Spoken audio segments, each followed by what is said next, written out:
तो जवाब देगा। नहीं, गलत, आपको गलत इन्फॉर्मेशन है। फिर मैं आपको कानूनी तरीके से बता रहा हूँ, एसएचओ साहब को पूरा अधिकार है बोलने का। एसएचओ साहब की जिम्मेदारी है, ड्यूटी है आप लोगों के सवालों का जवाब देना। पुलिस तो ये कह रही है कि हमने तो पानी के लिए भरा कि यहाँ आंदोलनकारी ना बैठे, आप उसको गलत अर्थ निकाल तो यहाँ पर शुद्धिकरण पुलिस ने पानी नहीं भरा है, पुलिस ने नहीं भरा पानी, झूठ है, पुलिस ने कोई पानी नहीं भरा। ये इस बात की कन्फेशन कर रहे हैं, अपने जुर्म का इकबाल कर रहे हैं। पानी डाला ना, गंगा जल पानी नहीं होता क्या? ये अगर उनकी ऑन रिकॉर्ड बात आ जाए कि हमने पानी किसी भी वजह से डाला है, तो हमारी बात तो 100% सही होगी ना। वो कह रहे हैं ना पानी है, हमें पता है गंगा जल है, वो हमें पता है, हमारे लोगों ने देखा है ना वो सब। तो लेकिन उन्होंने मान ली ना इस बात को कि हाँ उन्होंने पानी से साफ किया है। उधर पानी से साफ क्यों नहीं किया? आप वहाँ जाके देखिए ना, वहाँ पानी क्यों नहीं है?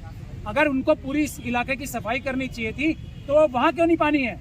वहाँ क्यों पानी नहीं है? दिखाएगा सर कहाँ गंदा हुआ है? बताओ, ये ये हमारे बैठने से गंदा हुआ है। बैन करो ना कैमरा भाई साहब, करो बैन। एक बार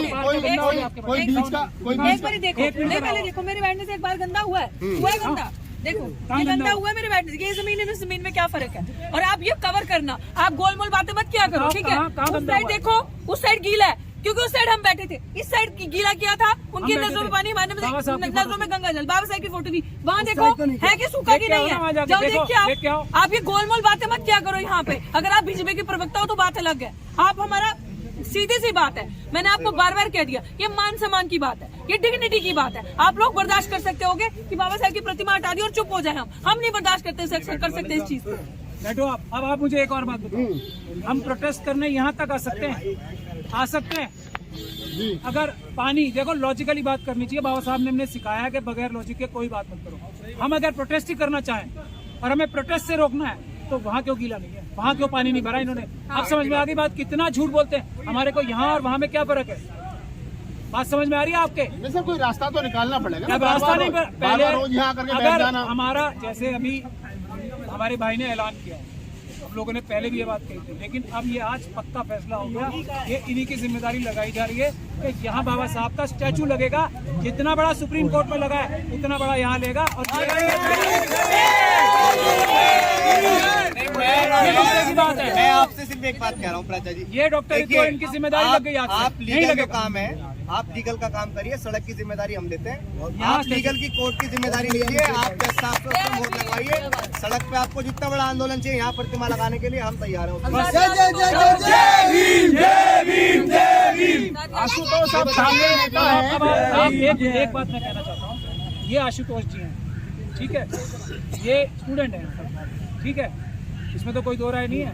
इनको अंदर जाना है अभी पढ़ाई करने, इनके लिए गेट पे ताला लगा हुआ है या किसी और के लिए लगा हुआ है, ये बताएंगे इनसे पूछा। आशुतोष, पहला सवाल तो जो प्राचा जी ने कहा कि ये ताला लगा हुआ है गैर संवैधानिक है, नहीं होना चाहिए था, लेकिन पुलिस प्रशासन को आगे पता है कि आप लोग अंदर घुसेंगे, कुछ तोड़फोड़ कर सकते हैं। नहीं, देखो ऐसा 136 दिन हो गए थे इस प्रोटेस्ट को, एक भी अगर हमारी तरफ से सुई से इधर से उधर हुई हो तो यहाँ के गार्ड, यहाँ का प्रशासन जानता है अच्छे से। दूसरी बात, पुलिस ने अभी, और हम कल भी गए, कल तो जिस दिन रिटर्न किया उस दिन भी आए, हम लगातार उस दिन से आ रहे हैं, पहले दिन से लेके आज 140 दिन हो चुके हैं। एक भी दिन अगर हमने ऐसा गैर असंवैधानिक कार्य किया हो तो यहाँ की पुलिस है, गार्ड अच्छे से जानते हैं। दूसरी बात, यूनिवर्सिटी में ताला क्यों? यूनिवर्सिटी तो पढ़ने की जगह है ना, और अंदर संघ की शाखा लगती है, वो सबसे ज्यादा असंवैधानिक बातें करते हैं और संविधान की ध्वजा उड़ाते हैं। अरे तो सरकार है भाई उन लोगों की, तुम्हारा क्या है? सरकार तो संविधान के अनुसार है ना, हिंदू राष्ट्र की दुहाई नहीं कर सकते ना कैंपस के अंदर जाके। दूसरी बात कि 144 सिर्फ हमारे लिए लगी हुई है यहाँ पर मेरे आने से पहले। चलिए, आपने ताले की बात कही, लेकिन अभी मैं अगले सवाल की तरफ चल रहा हूँ, हम इस वीडियो कंप्लीट करेंगे। यहाँ पर कहा गया कि अभी प्राचा साहब की तरफ से, अभी से जाटव की तरफ से, कि एक बड़ा स्टेचू जहाँ पर आप बैठे हैं, जब बाबा साहब का बड़ा जिस तरीके से फ्रेम लगाया था आप लोगों ने, यहाँ पर तो यहाँ पर सुप्रीम कोर्ट के बराबर एक मूर्ति लगेगी, तो कैसे फिर उसके लिए तो बड़ा संघर्ष करना पड़ेगा आप लोग करेंगे। देखो, मूर्ति 2009 से LC1 से हटाई गई बाबा साहब अम्बेडकर की। दूसरी बात, हमने पहले दिन से ये ऐलान किया था कि हम यहाँ मूर्ति लगवाएंगे। 3 डिमांड हमारी सबसे ज्यादा अहम थी। पहले डॉक्टर हितू को जस्टिस, तीसरा जितने भी डिस्प्लेसमें हो रहे हैं NFS के थ्रू उसको वापस ले जाए, चौथा यहाँ पे बाबा साहब अम्बेडकर की मूर्ति लगे। और अभी तीनों डिमांड हमारी चल रही है और हम यहाँ बाबा साहब की मूर्ति लगा के रहेंगे। हम इस सीधी बात जैसा अभी अभिषेक भाई ने बोली कि प्राचा साहब आप देखिए कोर्ट में, और हम जमीनी आंदोलन करेंगे। हम यहाँ से अंदर से स्टूडेंट निकाल के लेके आएंगे और इस जगह जहाँ बैठे हैं उसी जगह मूर्ति लगवाएंगे। ये हमारा ऐलान है। आज हमें तमाम 1-2 लोग संघ के भी खड़े होंगे, देख लो, सुन लो कि हम ये मूर्ति लगवाएंगे और बाबा साहब अम्बेडकर की हमारी अपनी सम्मान की लड़ाई है और हम लगा के रहेंगे। साका यहाँ रोज लग रही है पिछले 4-5 साल से। ये पुलिस को वहाँ कुछ इफेक्ट नहीं पड़ रहा। कम से कम 50 से 100 लोगों के बीच में साका लगाते हैं। ये पुलिस क्यों नहीं पूछती अंदर जाके, और ये गार्ड संघी दलाल लोग क्यों नहीं पूछते वहाँ? दलितों के लिए सिर्फ धारा क्या ये हमारे लिए 144 है? और बाबा साहब का अपमान सहेंगे अब? सहेंगे बाबा साहब? ये जो शुद्धिकरण हुआ है सहेंगे ये चीज? मतलब लेंगे इस चीज का? इनकी है कि हमारी है? हमारी है ना, ये जगह इनकी है कि हमारी है? ऋतु, सवाल ये है कि रोज शाम को इस प्रकार से आकर के यहाँ पुलिस वालों को परेशान करना, कॉलेज में आकर के शोर शराबा करना, यही रास्ता है या फिर कुछ और? पुलिस वालों की नौकरी है ना, जो सैलरी जो है वो हमारे उससे जाती है ना, जो हमारा टैक्स पेइंग इनकम पैसा है ना उससे जाती है, तो वो अपनी ड्यूटी ना करे और हमारा जो अधिकार है वो हम चेज ना करें। बैठे थे ना, हम प्रोटेस्ट कर रहे थे ना ठीक ठाक तरीके से, क्यों उठाया? क्यों रातों रात डकैती करी? कौन कहता है कि दलित बच्चे आधी रात को सो रहे हैं, सुबह सुबह आके उनके ऊपर डकैती करो, कॉलर पकड़ के उनको खींचो? आपने हमारे बच्चों को मारा, आपने हमारे बच्चों को एक किस्म से अपहरण किया, उठा के लेके हमारी बिलोंगिंग्स, पर्सनल चीजें, डॉक्यूमेंट्स। कैसे एक प्रोटेस्ट, आप मुझे बताएं। सबसे बड़ी चीज आज ये है, आप सारी चीजें लेके, लेकिन जहाँ पे ये फोटो की लड़ाई नहीं है, ये मूर्ति की लड़ाई नहीं है, ये मैं बार बार बोल रही हूँ डिग्निटी की लड़ाई है। जो आप बोल रहे हो रोज शाम को ऐसे आके तंग करना, भाई आपको नींद कैसे आ जाएगी? मुझे तो नहीं आती।